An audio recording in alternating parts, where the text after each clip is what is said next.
WHO considers antimicrobial resistance a developmental and global health threat. What is antimicrobial resistance? What are the actions we are taking to speed this process? And what can we do to stop it?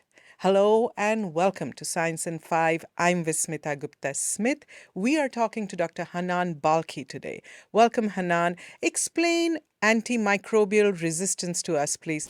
Thank you, Vismita. In fact, pathogens such as bacteria, viruses, parasites, and fungi try to find smart ways to avoid the effect of medications that want to stop their multiplication or prevent them from existing.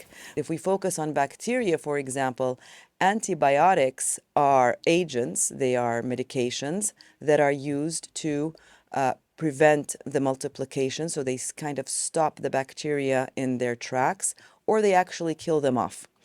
And what we're seeing now is we're seeing with the many issues that are leading to the development of resistance in the bacteria that are making them more powerful, and they can cause a lot of harm. Hanan, explain to us what are we doing to speed up this process? The reality is that these, as I said, the bacteria, they want to survive. And whenever they're exposed to these antibiotics, they actually find smart ways to resist the effect of the antibiotic.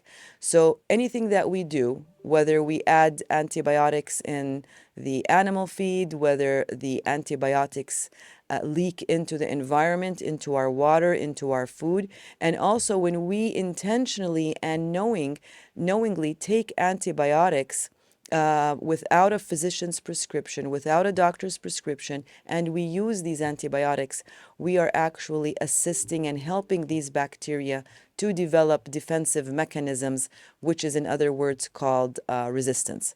And that's why we work with the animal health, with the environmental health, and WHO. We're all working together so we can find ways to use antibiotics less and only use them when needed and in the appropriate way.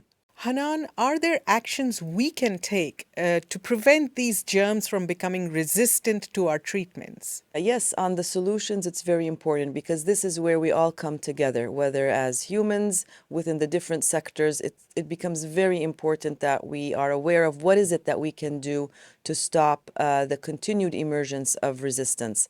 So at the individual level, I think it's very important that those who have the ability to only use antibiotics through a prescription, it's very important. So using an antibiotic with a prescription, with the right compliance to the instructions, and not stopping it once you start feeling better. I think that's very important.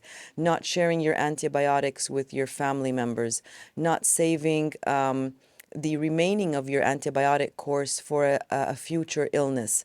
All these are simple issues, but they're very important.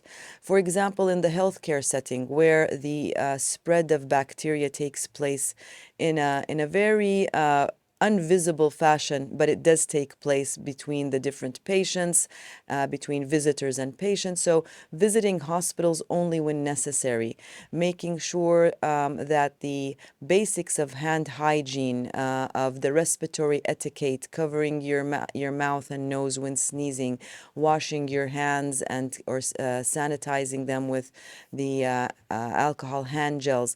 All of these issues that we also learned, by the way, during the COVID pandemic, the basic hygiene principles in our daily life become very, very important to prevent the spread of antibiotic resistance and antimicrobial resistance as well, and prevents the spread of infection that eventually leads to the larger prescriptions of and use of antibiotics. So those are the things that we can do on a daily basis. But there are processes that we are putting in place, that we are working together with the different organizations and with the countries to make sure that we're not using antibiotics as a compensation for lack of hygiene when it comes to the animal, human, and environmental sectors. That we make sure that our environment is healthy and clean, and that we also take care of ourselves, preventing illnesses and preventing the necessity to use antibiotics. So all of these factors combined together, hopefully we will start bending the curve on antibiotic resistance. Thank you, Hanan. That was Science in 5 today. Until next time, then, stay safe, stay healthy, and stick with science.